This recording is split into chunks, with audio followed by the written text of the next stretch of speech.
Hey guys, Mr. Foote here, and I'm going to be your reader for today.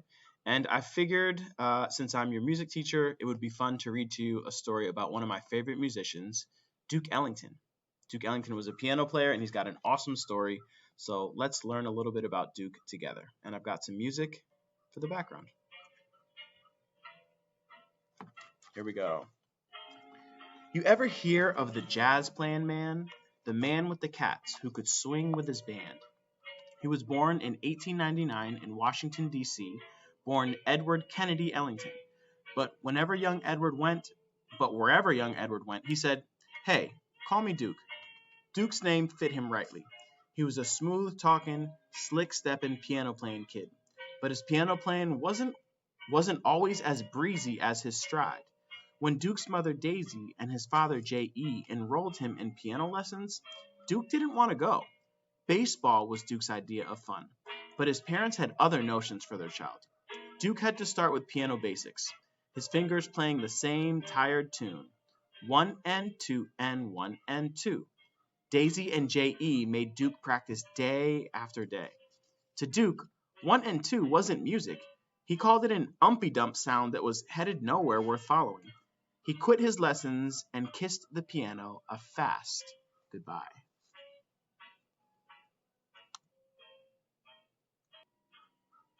Years later, on a steamy summer night, Duke heard the umpy dump played in a whole new way.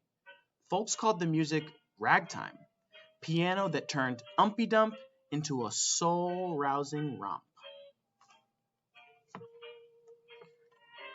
The ragtime music set Duke's fingers to wiggling. Soon he was back at that piano, trying to plunk out his own ragtime rhythm. 1 and 2 and 1 and 2. At first, this was the only crude tinkling that Duke even knew. But with practice, all Duke's fingers rode the piano keys. Duke started to play his own made-up melodies, whole notes, chords, sharps, and flats, left-handed hops and right-handed slides. Believe it, man, Duke taught himself to press on the pearlies like nobody else could. His 1 and 2 umpy-dump became a thing of the past. Now, playing the piano was Duke's all-time love. When Duke was 19, he was entertaining ladies and gents at parties, pool halls, country clubs, and cabarets. He was fine as pie, good looks. He had fine as pie, good looks, and flashy threads. He was a ladies' man with flair to spare. And whenever a pretty-skinned beauty leaned on Duke's piano, he played his best music. Compositions smoother than a hairdo sleeked with pomade. It wasn't long before Duke formed his own small band, a group of musicians who played all over Washington, D.C. But soon they split the D.C. scene and made tracks for New York City, for Harlem, the place where jazz music ruled. They called themselves the Washingtonians and performed in all kinds of New York City honky-tonks. Barron's Exclusive, The Plantation, Ciro's, and the Kentucky Club. Folks got to know the band by name and came to hear them play.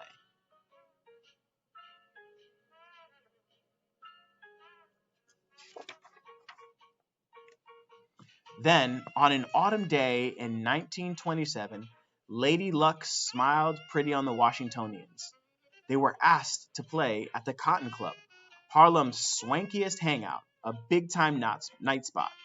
The Cotton Club became a regular gig for Duke and his band. They grew to 12 musicians and changed their name to Duke Ellington and his orchestra. Night after night, they played their music, which was broadcast live over the radio.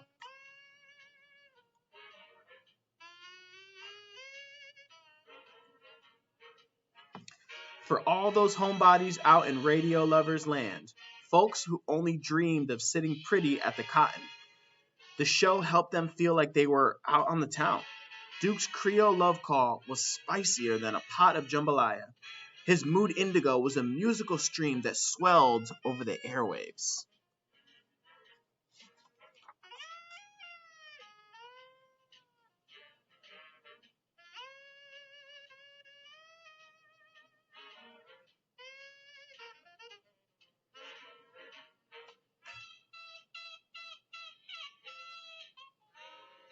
Sometimes the orchestra performed their tunes straight up. But other nights, when the joint started to jump, Duke told his band to play whatever came to mind, to improvise their solos, to make the music fly. And they did. Each instrument raised its own voice. One by one, each cat took the floor and wiped it clean with his own special way of playing. Sonny Greer pounded out the bang of jump rope feet on Sonny Greer pounded out the bang of jump rope feet on the street with his snare drum, a subway beat on his bass drum, a sassy ride on his cymbal. Sonny's percussion was smooth and steady. Sometimes only his drumsticks made the music, cracking out the rattly beat of wood slapping wood.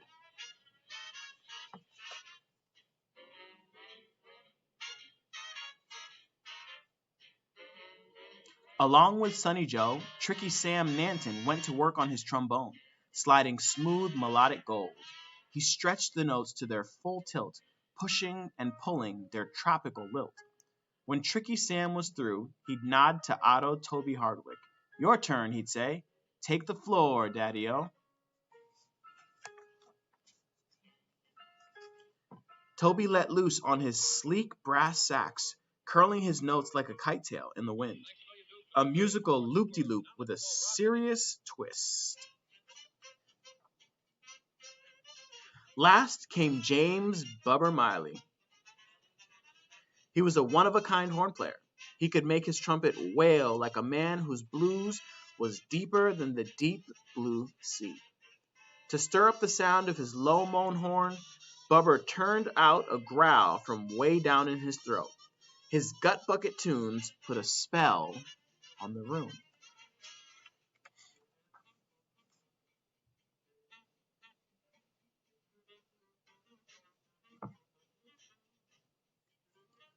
Yeah, those solos were kickin', hot buttered bop with lots of sassy cool tunes.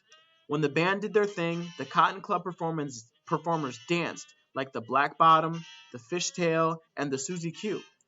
And while they were cutting the rug, Duke slid his honey-colored fingertips across the ivory 88s.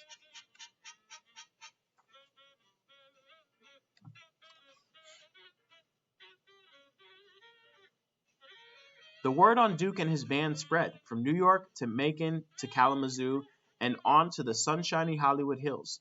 The whole country soon swung to Duke's beat. Once folks got a taste of Duke's soul sweet music, they hurried to the record stores asking, Yo, you got the Duke? Slide me some King of the Keys, please. Gonna play me that Piano Prince and his band. People bought Duke's records, thousands of them. In 1939, Duke hired a friend, Billy Strayhorn, a musician who wrote songs. Billy became Duke's ace, his main man. Duke and Billy worked as a team. Together, they composed unforgettable music. Billy's song Take the A Train was one of the greatest hits of 1941.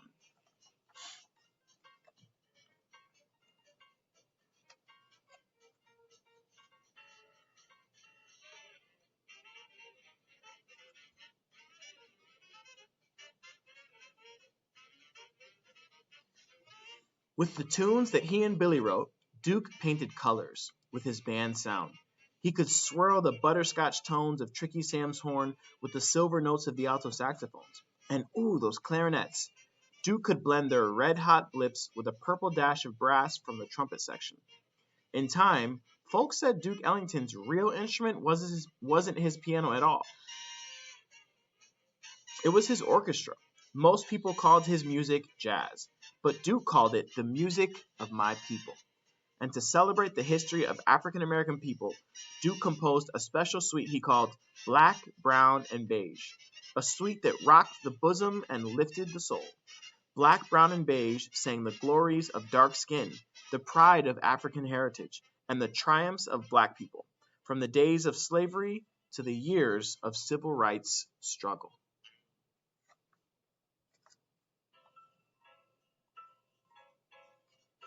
Duke introduced Black, Brown, and Beige at New York's Carnegie Hall, a symphony hall so grand that even the seats wore velvet. Few African Americans had played at Carnegie Hall before. Duke and his orchestra performed on January 23, 1943. Outside, the winter wind was cold and slapping, but inside, Carnegie Hall was sizzling with applause. Duke had become a master maestro. Because of Duke's genius, his orchestra now had a musical mix like no other. Now, you've heard of the jazz playing man, the man with the cats who could swing with his band, King of the Keys, Piano Prince, Duke Kennedy Ellington, the Duke. And that is our story, Duke Ellington. Hope you guys enjoyed it. Hope you guys had fun.